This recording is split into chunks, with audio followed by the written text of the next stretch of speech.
going to take the North and never give it back. So that's a good pick. You get the corner. Man, I'm confident in our offense, that's for sure. Yeah, she's got some Welcome nice back long hair to and the Unbearable Sports Podcast. I'm your host, Brad Barron. Make sure to like and subscribe out there on YouTube and rate the show 5 stars everywhere you get your podcast. We continue to donate a chunk of what we make over to the St. Jude's Children's Hospital. And also, we are giving away a Darnell Wright jersey when we reach 58 5-star reviews out there on Apple Podcasts. Link down below in the description. Rate 5 stars.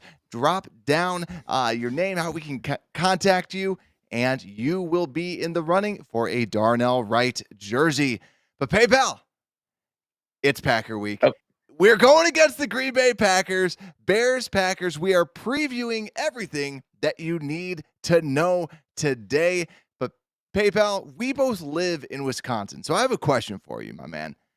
How has Packer Week been for you? Because you graduated from college. Now you're in the real world, the corporate world. How does it feel, Packer Week in Wisconsin at a normal job?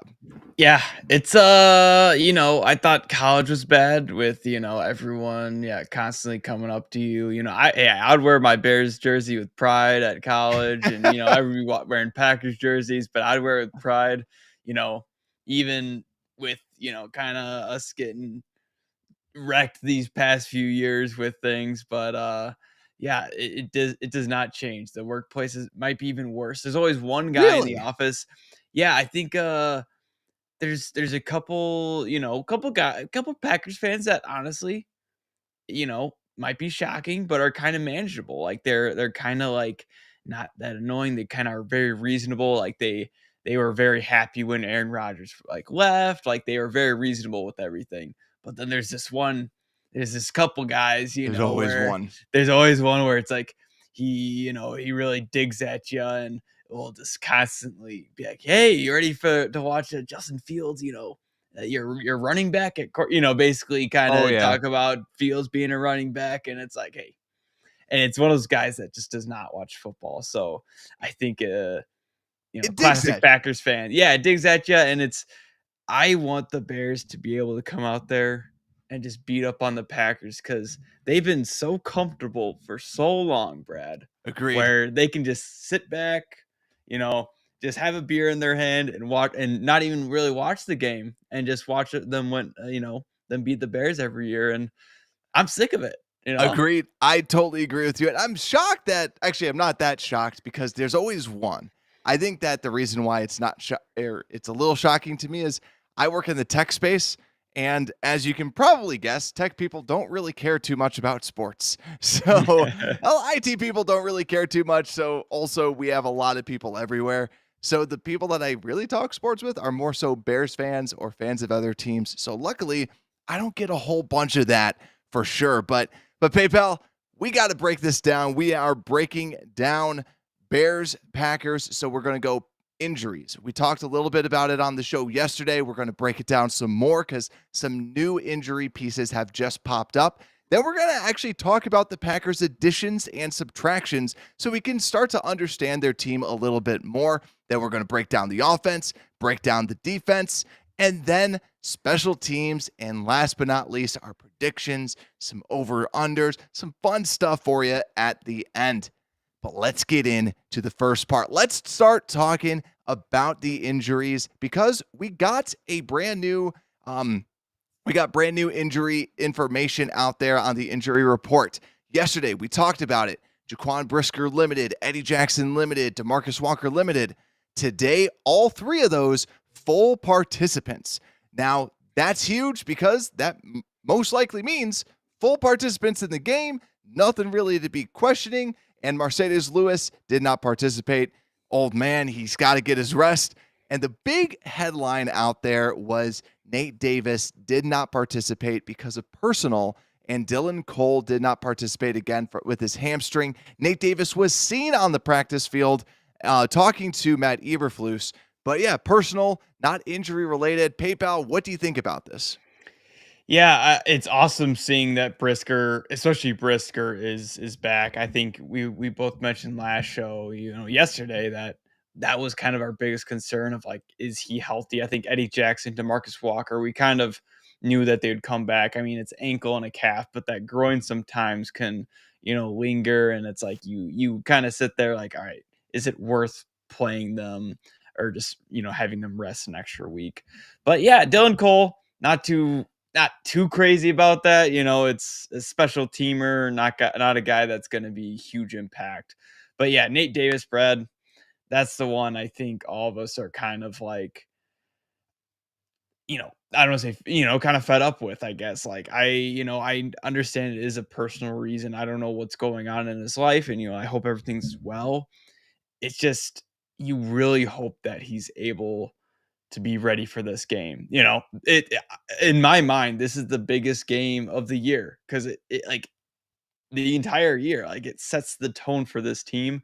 So he better be ready for it. And if he's not, it's we got Ja'Tyre Carter. We got my boy Ja'Tyre Carter, which I'm happy for. But you really hope a guy that we just signed can actually help this first week. Yeah, to me, my take on it is, dude, I want to see him Sunday. Like, I don't really care about any of this stuff. It's a problem if he's not able to play Sunday, right? That's my big piece. I don't really care about this stuff. We know it's personal. I like seeing that it's personal rather than back, rather than knee, and randomly all of a sudden did not participate, because the rumor, that crazy rumor that was out there, was personal, was more along the lines of this, about him not buying into the hits principle because he thought it was kind of like BS, because he was being accused of not of taking it easy. So to me, I'm more than fine with this. I'm fine with the personal, but it's great that we have Jaquan Brisker back, Eddie Jackson back, and DeMarcus Walker, because those were the big question marks. We talked about the impact that Jaquan Brisker can make. But let's go over to the Packers injury report. So we have David Bakhtiari, that he had vet rest knee. Do you know anything about this? I did not look it up before, but he did not participate Wednesday and Thursday. And yeah, it's NIR vet rest knee. Yeah, I didn't know much about it either. Yeah, I just saw that he hasn't played the past few games. I know, their wide receivers is kind of the big story, as you can see in the graphic there. Yeah, for sure. So Bakhtiari, we'll see. We'll kind of keep an ear to the ground to see what this is. And if anyone knows in the chat, let us know below. Bakhtiari to me is one of those, because of all the injuries. We'll see. And yeah, but you mentioned it, the wide receivers. Because when you look at everyone else, it's really just Rashawn Gary, who had limited participation on Thursday and Wednesday, coming off of that knee injury. Kind of expected that. But Romeo Doubs and Christian Watson, they're arguably number one, number two wide receivers. Christian Watson did not participate Thursday, did not participate Wednesday. Romeo Doubs did not participate on Wednesday, limited participation on Thursday. To me, I'm kind of excited to see Christian Watson not participating with the hamstring injury, because you can pull a hammy if you go super fast. And that's exactly what Christian Watson does. So it's kind of nice, because that speed I do get nervous about, because he's so big and fast. So I'm fine if one of those guys sit out. Yeah, I it's one of those things. I'm happy. It would be really nice for them to not have Christian Watson, because it's like after Christian Watson, it's like you got Romeo Doubs, and it's like he's kind of he's good, but he's not going to be creating that explosive speed like Christian Watson. And then it's like after that, they just have a rookie, and then then they have this Wicks guy. Like they literally have like undrafted free, guys that are their backups after these two sophomore players and a rookie. So they have a very young wide receiver group. And honestly, Brett, I want them to be fully healthy, because Really? I Yeah, don't want that's there to be good. that I don't want there to be that asterisk of like we beat the Packers That's a good and they're point. like, hey, well, Christian Watson wasn't healthy, or Yeah. David You guys beat Bakhtiari us wasn't by 10, yeah. but still. Yeah. Yeah, I know how that exactly goes. Yeah. So That's a good point. I want both teams to be healthy, so there could be no excuses on the playing field and be like, hey, yeah, but if this guy played, we would have beat, Oh, for sure. Yeah, If this guy all was that. here, then yeah, it would be a completely different story. But let's actually talk about the people that aren't there this year because the Packers had a huge list of additions and subtractions. I don't know why I put on the little thumbnail, the little bottom ticker, Packers additions, because when we look at this, it's all about the subtractions. When you look Mhm. at the additions, who they added, Tarvarius Moore. And for those that are watching on YouTube, yes, that is what Tarvarius Moore looks like. Because I don't think a lot of us know what he actually looks like. At safety, they got a long snapper. They got another safety, Jonathan Owens. If you have never heard of these people, don't worry, myself included. I don't know who these people are, but they drafted, it's kind of classic Packers, Lucas Van Ness, the defensive end, D tackle, like we talked about, can kind of play inside outside. He was a big person that we talked about in the draft, but went to the Packers. Tight end Luke Musgrave and Tucker Kraft, and wide receiver out of Michigan State, Jaden Reed, which is kind of more that slot player for them. But their losses, we already know: Aaron Rodgers, Alan Lazard, Adrian Amos, Jerron Reed, Dean Lowry, Randall Cobb, Robert Tanyan, and Mercedes Lewis. Lots and lots of people that they lost, brought some people in, but it was really just from the draft. So Mhm. looking at this list, this just makes me feel good because you Yeah. see what they lost. Yeah, thank God, like, those guys it's so funny to seeing Aaron Rodgers and Randall Cobb. It just Randall Cobb was obviously getting older, but still, it was like they had that connection where you were just scared when they were both on the field together. And same with Adrian Amos. I mean, we know how he was. He was a great player. He started kind of falling off near, last year, but he had some great years with the Packers as well as Chicago. And Dean Lowry, I think, was pretty underrated as a player. Like he was kind of overshadowed from Kenny Clark, but he did some work. So um, thank God that all these guys are gone, and it's like they just have all these young guys where you hopefully they don't have that identity yet. That's what I'm hoping for. And going off of that, I agree with you. I think Jerron Reed and Dean Lowry were both pretty good just depth players that they ended up losing on that interior. So I am curious to see what happens without them. And I know Hmm. one of the big pieces is now that Devontae Wyatt, they expect him to be starting. So yeah, Dean Lowry isn't necessarily that starter or they lose that starter, but Wyatt seemed to be the next man up. But now what is going to happen with the depth of that defensive tackle group? But let's go over to the offense, PayPal. Let's start previewing the Bears offense versus this Packers defense. So I have a little stat about the Packers defense for you all. This Packers defense is pretty good. They allowed the sixth fewest passing yards, but they allowed the seventh most rushing yards. Kind of classic Packer defense. They have a lot of really good pieces out there. This was also without their best, arguably one of their best players in Rashawn Gary, who was injured midway through the season and should be back for the game against the Chicago Bears. But PayPal, what's your I think I know what this is, but what is your number one storyline heading in to this week? Yeah, I there's honestly a lot that I kind of first glimpse. My first one, Brad, honestly, is just Justin Fields just against this Packers team and Oh like yeah. really showing them like what's up, and finally being able like get it going there and getting a dub. And I really think this is the year that he can actually, start using his wide receivers as weapons. It's crazy how that's going to work. Like actually having receivers that know the offense now, talking about you Chase Claypool, and then having an actual number one receiver. Sorry, Darnell Mooney. We're talking about you Yeah. DJ Moore. Like the pieces are actually coming together, and I think we will love seeing it again this Sunday against the Packers because like it just I just remember the Packers games before you could see Justin Fields really like gave it is his all, which is awesome to see in a rivalry game, but he just didn't have that extra help that he needed. So I'm just excited to see Justin Fields first off against the green and gold. I agree.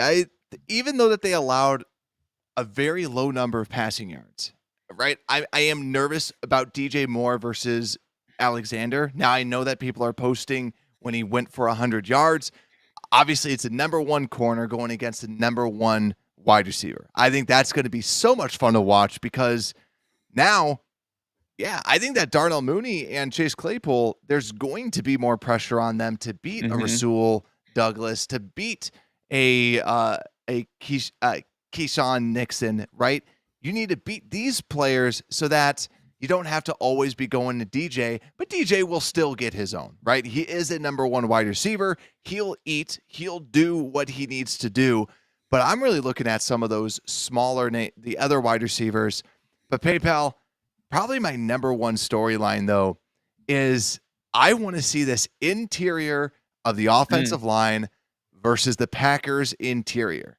Because I know that on the offensive line, I know that Darnell Wright, I'm excited to see him going against Rashawn Gary and Lucas Van Ness because they are both power rushers. So to me, give him the power rushers. That was his best thing that he was able to go against in college. So he eats up power rushers. I expect him to have a pretty good game, even though that this is his first true game in the NFL. But the interior, right? We forget Tevin Jenkins isn't here right now. Cody Whitehair moving over to guard. And here is Lucas Patrick playing his former team at the position that we wanted him to play last season. He needs to show what he is capable of. And Nate Davis, what is he capable of going against Kenny Clark, arguably the best nose tackle or second best nose tackle in the NFL, and Devontae Wyatt, who I think is a very underrated player to break out this year. He was a Georgia Bulldog, phenomenal athlete, insane athlete, just was overshadowed by Jordan Davis in the draft. The defensive interior people have their work cut out for them. With all the shifting, with all the missed practices, I hope that they can hold it up. And that's my number one storyline for this week. Yeah, I'm glad you said it. I almost forgot about that one with I thought of Lucas Patrick right away of I thought it was kind of shocking of there immediately are, Lucas Patrick's going to be center and then Whitehair is going to be shifted to guard. I know we kind of discussed are they going to flirt with the idea of having Tyree Carter at left guard and then have Whitehair stay at center? But obviously I think they like Lucas Patrick. Hopefully he kind of, I know, we kind of talked about how he might be a disappointment this season, but hopefully he kind of changes our minds with that.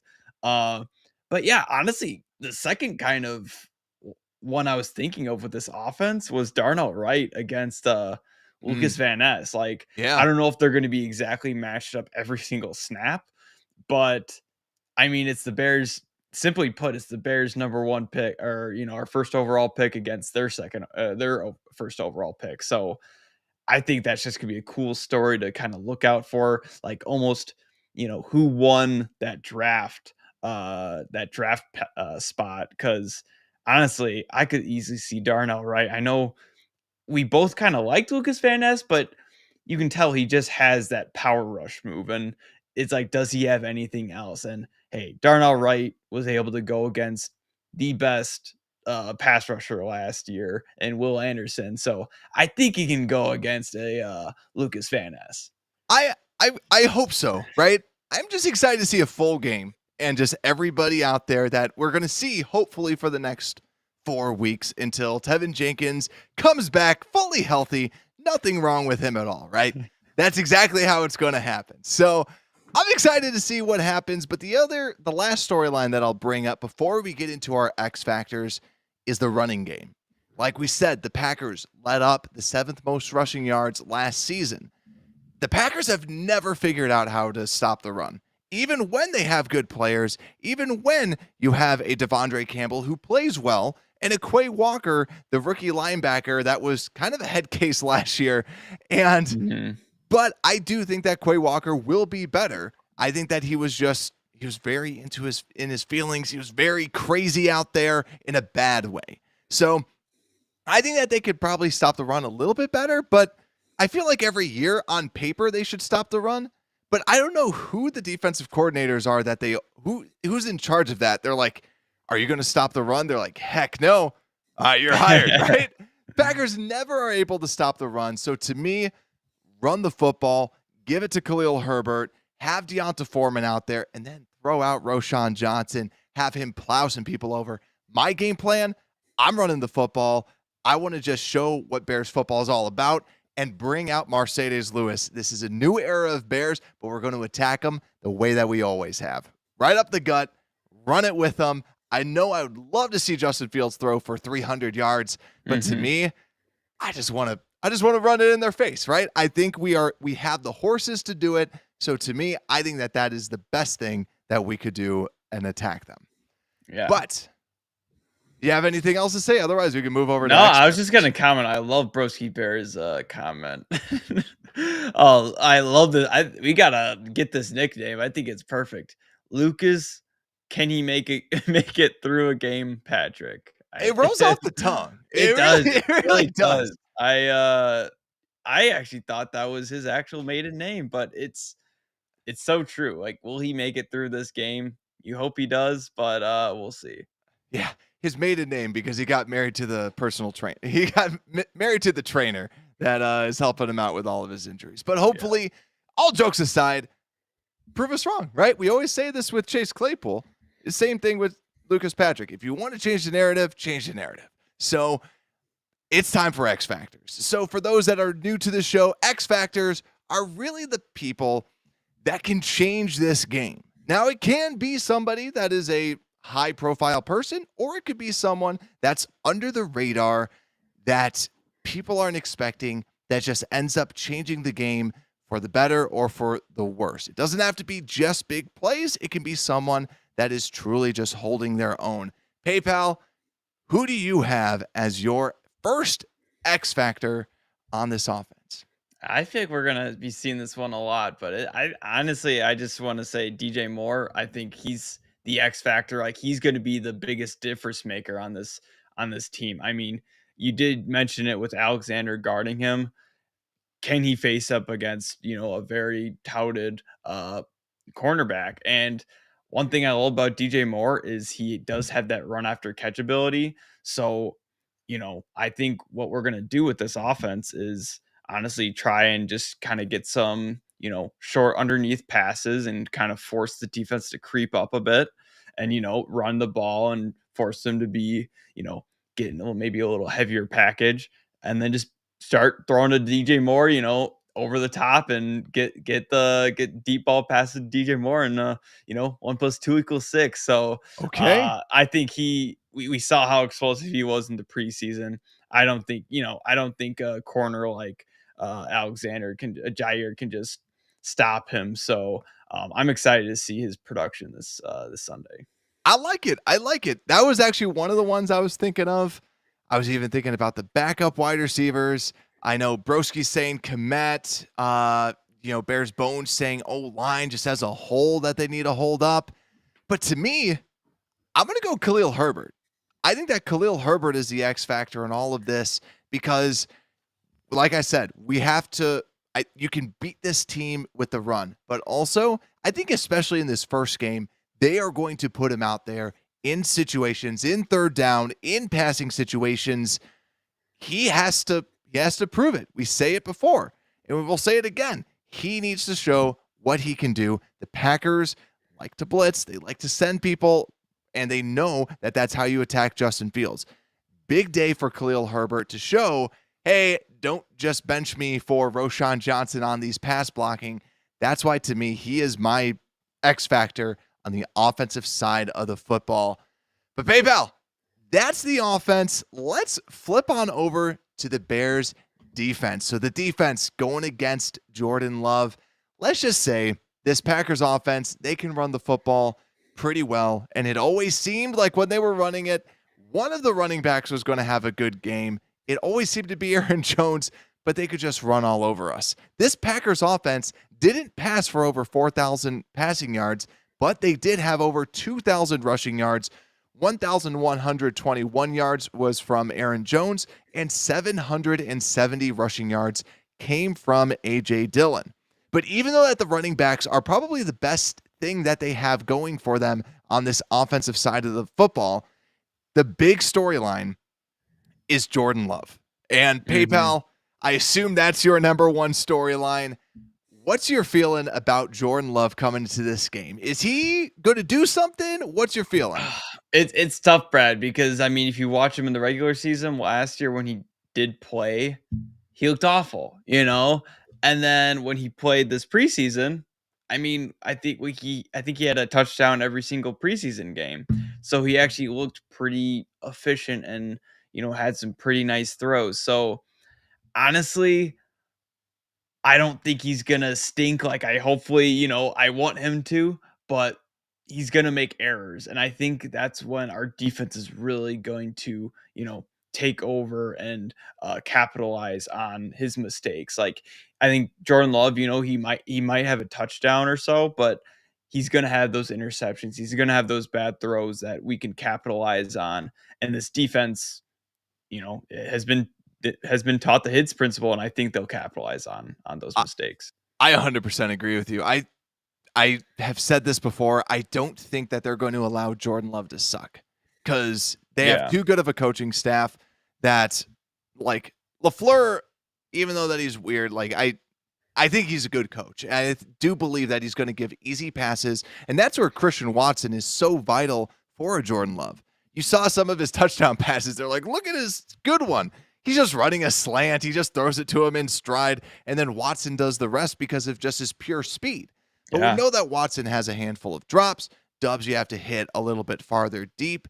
And yeah, I totally agree. It's going to be coming down to the secondary and how they make plays because PayPal, I think one storyline that I have is the Bears defensive line because Mm.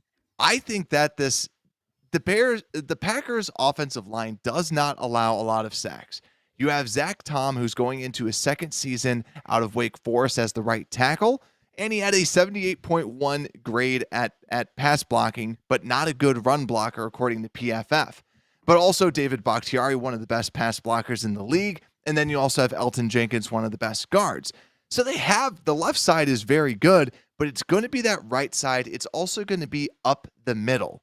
Can some of our defensive tackles, our rookies, make some big plays? Can DeMarcus Walker go into the middle and attack a John Runyon, a Myers as that center, and try and get some pressure? Because the Packers did not take a lot of sacks last season.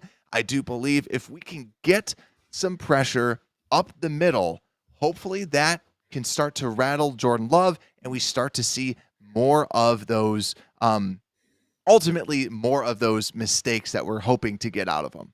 Yeah, it's crazy that the Packers didn't let up a single sack during the preseason. So, that's a crazy stat. So hopefully we can kind of give them the first sack of, starting this year. So, uh honestly, something I'm looking out for too is will Stevenson get picked on? I think being a rookie, he's kind of got that target on his back, and I think we'll see it early. Is they will test him and be like, hey, like, is this guy actually legit?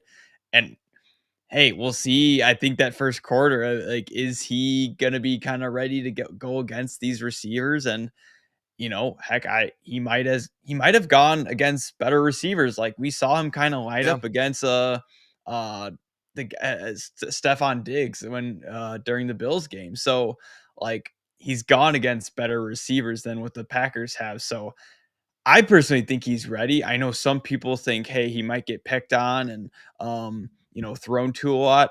I think they're gonna obviously attempt to kind of throw towards the rookie, but he's gonna capitalize. And honestly, bold prediction, but I think Stevenson's gonna have a pick this game. I think that that's a good prediction because that's a very good point too. Like looking at this, these are probably the worst wide receivers he's gone against. Now, Yeah. that's where Watson is important because he hasn't seen an athlete like Christian Watson. Not a lot Yeah. of people have seen an athlete like Christian Watson. Like Watson is an athlete, not a wide receiver currently, unless something changes this season and he looks more like a wide receiver. But yeah, I agree with you with Stevenson. But speaking of just like some of these athletes, Luke Musgrave, their tight end, out of Oregon State. He's the person that did not have like any production out of college, but Yeah. he was just an athlete. Now, a lot of people out there, a lot of reliable sources are saying Musgrave is very good. That Musgrave is looking very impressive as a rookie tight end. Typically, rookie tight ends don't do well, but I'm looking at Musgrave and seeing how they use him because in practice, they even gave him little end arounds. So look out for that. They really like what they have with him, but that's where I think our linebackers match up very well. Should be able to have an Edmonds that can go up against an athlete like a Musgrave, but also having an Edwards going against an Aaron Jones, where there's multiple times that they do like to bring him out wide, but also we know that they have kind of that two-headed monster. But it's going to be very important for the defensive tackles to hold their own, set the edges, so that we can bring down this running game. If we can stop this running game, to me, I think that this is then how we end up winning. I think it's going to be a black and blue division win for whoever can control the trenches, run the football, because there's some questions with both quarterbacks. And also, I think that these teams probably aren't going to be winning through the air. It's going to be on the ground because there's two phenomenal running attacks with both of these teams. Yeah, I think you said that perfectly, Brad. Yeah, I think that's we saw it last year. That's how the Packers beat us. And that's where it drives me up the wall when you hear Aaron Rodgers still owns this town, and it's like you literally just handed off to Aaron Jones, and that's how you guys beat us last year. You didn't pass it on us, So um, that's we just gotta. Yeah, I think honestly, I'm not worried about our defensive tackles. I think it's just the linebackers. I really haven't seen the wow plays from our linebacking core. Like I think that's Yeah. kind of been the highlight of like, hey, we have a top 3 linebacking core this year, and I haven't seen that play yet. Sure, like they look okay, they look good, but they're not like a top 3 yet. Like they don't look that part yet. So I'm kind of looking for them to make that impression on me and being like, hey, Tremaine Edmonds, this is why we paid you this much money. Like, this is why we got these guys from free agency. I do agree with you on that because everyone was saying, and this is the reason why a lot of people say that linebackers are not a premium position anymore, because more and more people are seeing that it's about the defensive line that makes the linebackers. So Mhm. yeah, prove us wrong. And then that's where also hopefully the defensive line is able to step up. And speaking of the defensive line, I know I talked about it a little bit. I'm curious to see what Rasheem Green does, because Rasheem Green and DeMarcus Walker are going to be going against Zach Tom most likely. And Ngakwe does like to play over where Bakhtiari is going to be, and that's just going to be a duel. I'm looking on the other side where you can hopefully who's going to get the best out of that matchup to then try and get the pressure out there. But Mhm. also too, I got to call this out. Broski's saying that I should change my last name to Venmo, Brad Venmo and Johnny PayPal. It could just be the Venmo and PayPal show. Yeah, Just feel free to also just drop some money at our in our yeah, Venmo. yeah, the Venmo and PayPal show. Every 5 minutes, we're just going to Yeah. be like, yeah, just drop donos. And Donate. we're sponsored by Cash App. Yeah, sponsored by Cash App. That would be pretty cool. If I'll see if we can get a Cash App sponsorship. If so, then I will. Then I Yeah. will. We'll do the the PayPal and Venmo show. But PayPal, let's go over to the defensive X factor out here, right? So let's talk about this because I think that the defense needs to step up. Who is your defensive X factor? Yeah, I think it is Tremaine Edmonds. I think I mentioned him before. I think that's my guy of, hey, like, there's a reason why we brought you here, and there's a reason why we paid you a bag of money. And there's been so many things I've been hearing about him of how well he's been doing in camp and his leadership and all that. I just want to see it firsthand. Like, we have not really seen many reps of him during preseason, so I'm excited to see like full force, a full game of him playing and how big of a difference he makes on this team. And honestly, like, I think he's gonna have a lot of batted balls. I think that's kind of, what everyone kinda says, but I think he's gonna kind of give Jordan Love like that. Like, he's gonna just scare him just looking at him, like this big, tall guy is just staring at you and, making it hard to throw over him. So that's who Okay. my X factor is.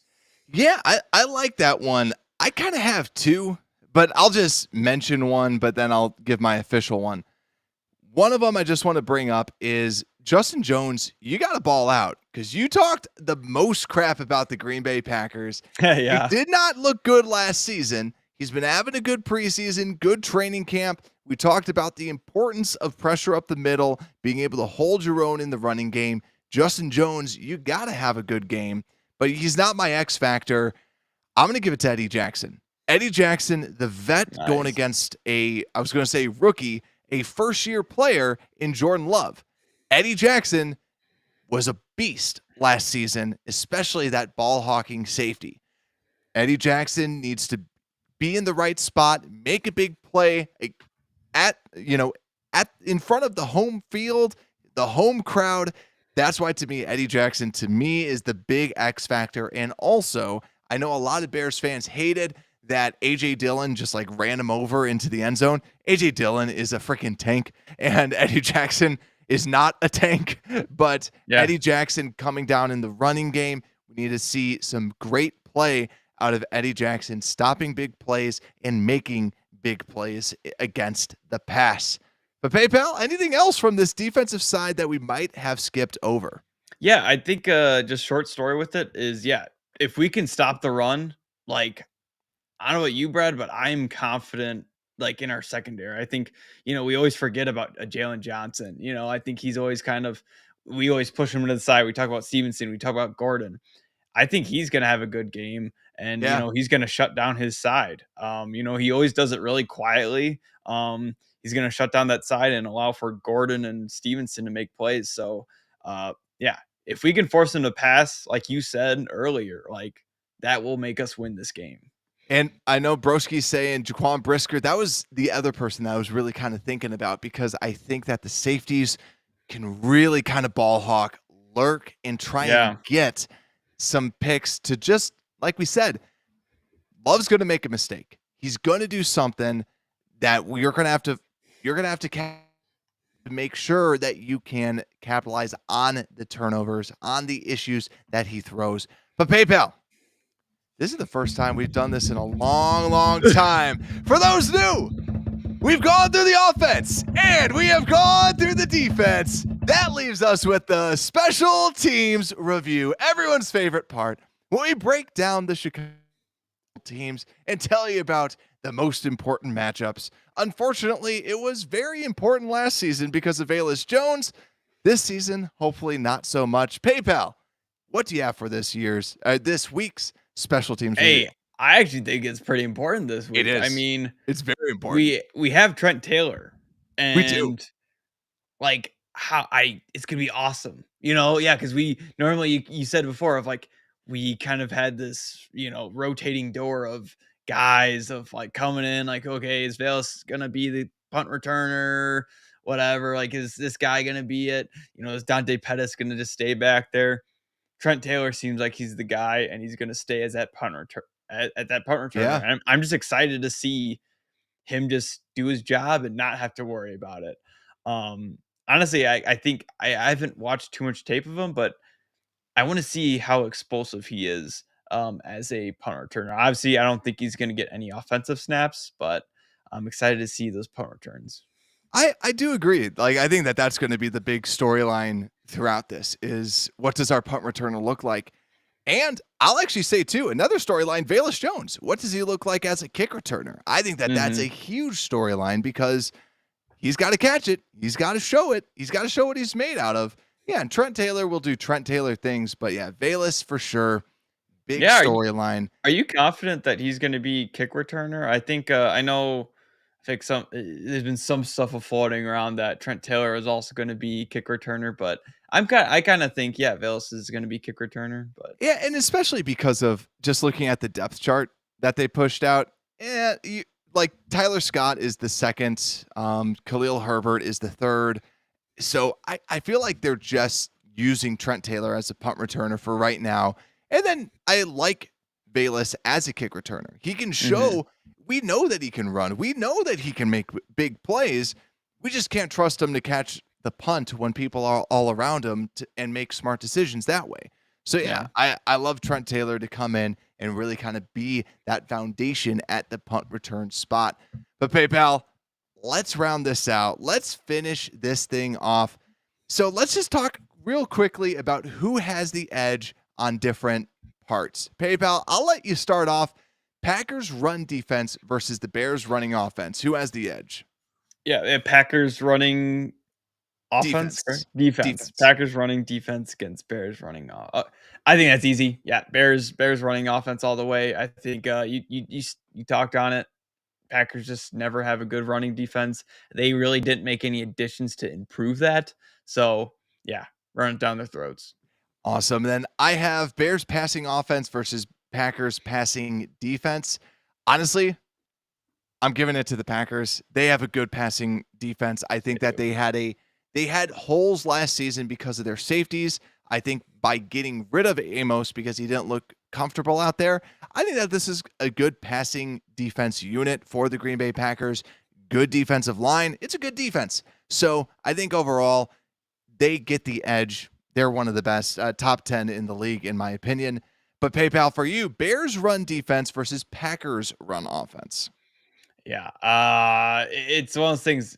We have to prove it, and right now we haven't proved that we can. But we have a lot of guys, Brad, though, that kind of show that we can stop the run. So I'm gonna say Packers, though. I'm gonna say Packers have the advantage as of now. But heck, I would not be surprised though. Like after this game, we're like, hey, we have a good run defense now with Billings, these linebackers, and heck, all of our rookie D tackles just clogging the lanes. Actually, this to me, I'm going to make a hot take that's not so hot. I think whatever happens, the run defense is going to be one way or the other. We're either going to be saying we are great at stuffing the run, look at us, or we're going to say, oh man, nothing's fixed, nothing got better, we still stink at Mhm. this whole run defense. I think it's going to be a completely outrageous take We no have matter what. we have your boy Brad Rasheem Green, Yeah, setting the right? edge. Right? Hey, he's got to show why he got that gold brick Yeah, because I want yeah. to see it. I want to see why he got that gold brick. He's got to show me something. But let's go. Then I have Packers passing offense versus Bears passing defense. I like the Bears pass defense. I like the linebackers that we have. I like the young corners we have.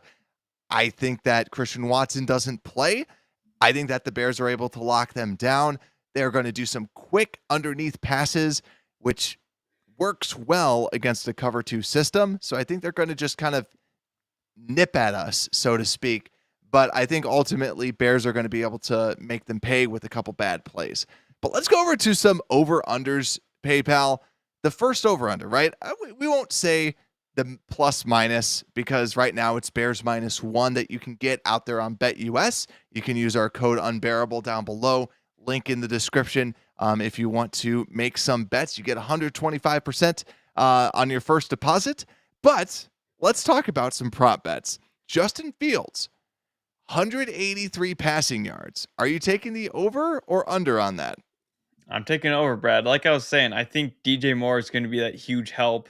Um, 200 yards, 200 passing yards seems a lot more, you know, in the sight with having a DJ Moore. And honestly, I think Claypool, you didn't really talk about him much. I think he's going to be someone that we're going to be kind of surprised, be like, hey, he came back from the dead. Like this guy, there's a reason why we got him for basically a first round pick. Um, so I think those two guys and having that DJ Moore is going to set Claypool and Mooney up. So I think it's going to be an easy 200 yards for Fields. Okay, there we go. I like that. The one that I have is Khalil Herbert, 49 and a half rushing yards over under. I'm taking over. Yeah, I think the hard part, the only reason why I'm kind of like nervous about that, because I feel like they're going to be running it a lot.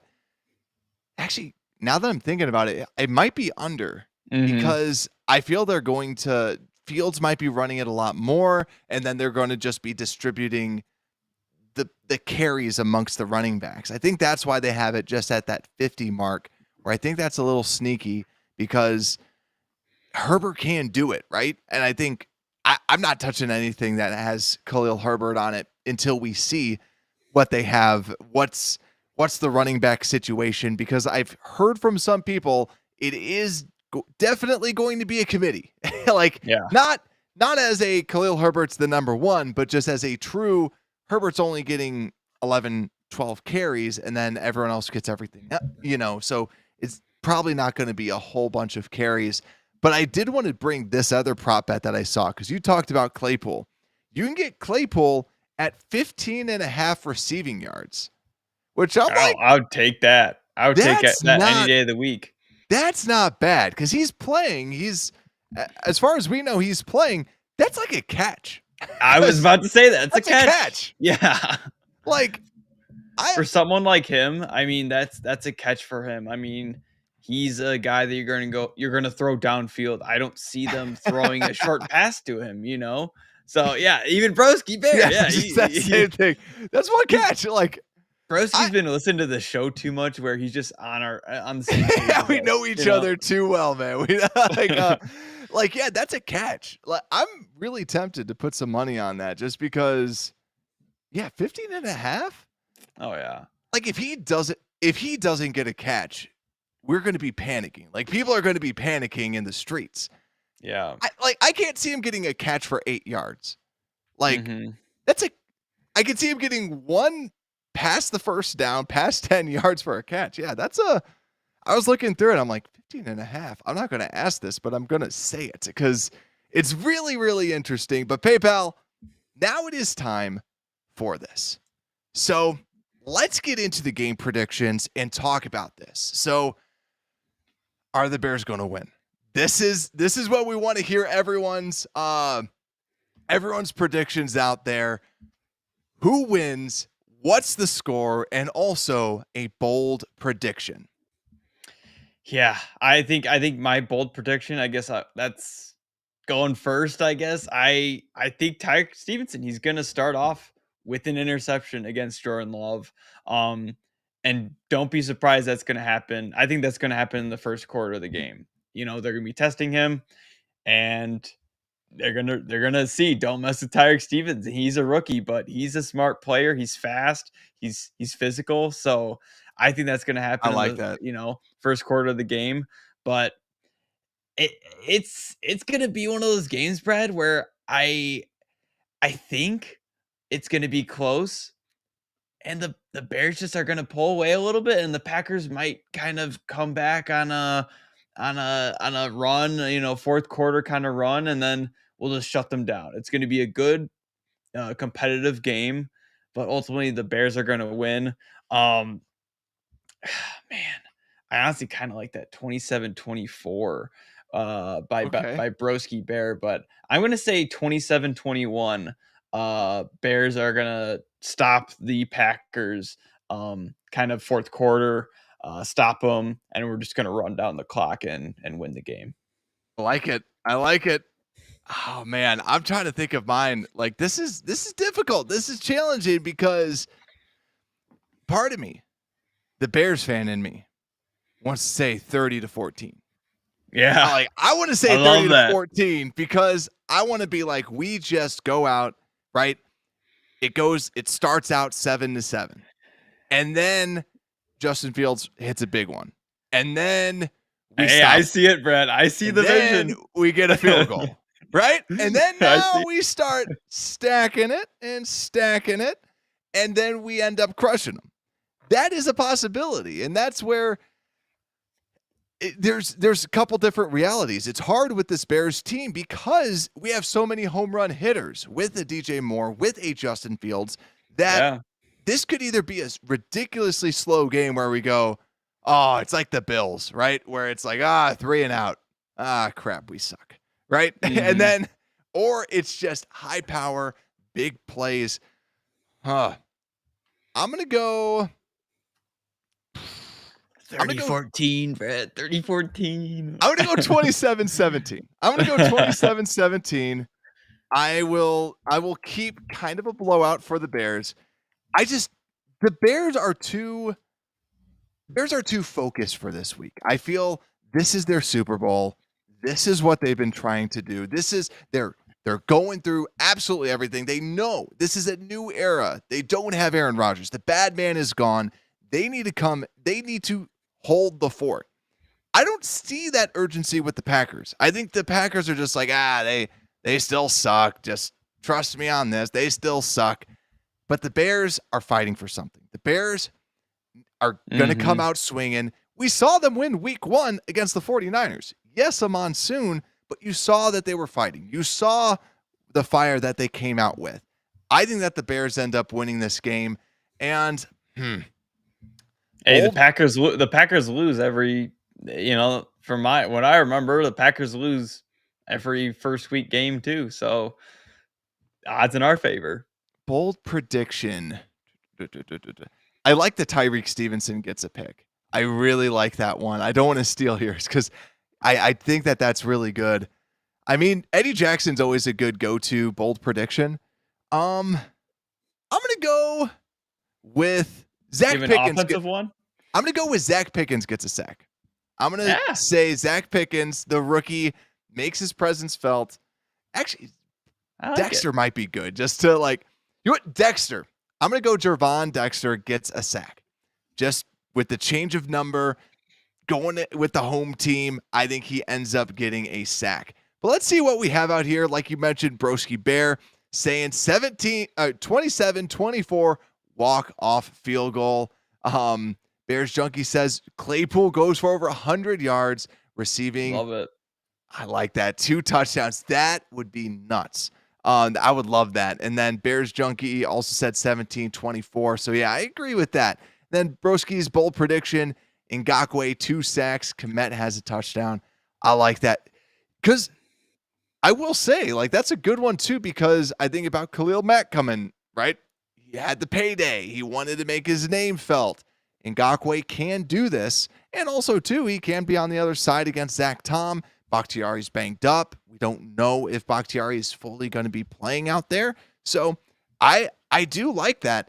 But also someone that I do think needs to have a big game, just seeing the Claypool stuff, is definitely Darnell Mooney, just because attacking in that slot, he was going to be my X factor, but I'm like, I'm going Khalil Herbert. But he's definitely somebody that needs a big game if, and most likely, Jair Alexander is on DJ Moore. You know, Mooney, you have the weakest matchup that's out there. You got to be a go-to guy and show why you deserve a big contract. But PayPal, that is our first game preview. We went through a lot. Also, I feel like a lot of people are watching the Lions game because, man, that's what I'm going to be putting on. Football is back, ladies and gents. Make sure to like and subscribe out there on YouTube, and also rate the show 5 stars everywhere that you get your podcast. Make sure you also rate 5 stars on Apple Podcasts, because you will be entered in to get a Darnell Wright jersey, and we will announce the winners once we reach that magic number of 58 5-star reviews. And with that, Unbearable Sports Podcast, we are out.